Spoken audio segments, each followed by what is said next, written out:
අරගන්න බැරුව තිබෙන පාපය ගැන මම පශ්චාත්තාප වෙනවා. මට උදව් කරන්න ඒකින් නිදහස් වෙන්න. මට වැරදි කරන සියල්ලන්ට මම සමාව දෙනවා.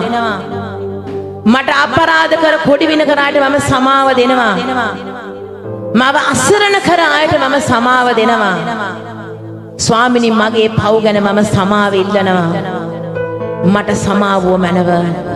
මගේ හදවත ඔබ වහන්සේගේ සිංහාසන කරගෙන ඒ තුරට වැඩිය මැනව.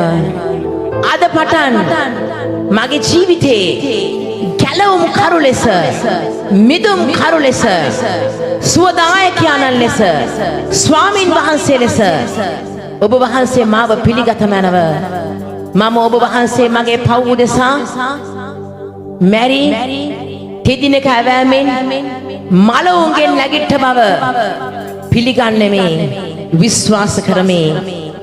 ස්වාමිනී ඒ බව දැන් මම මුඛයෙන් ප්‍රකාශ කරන්නෙමි. හදවතින් අදහා ගන්නෙමි.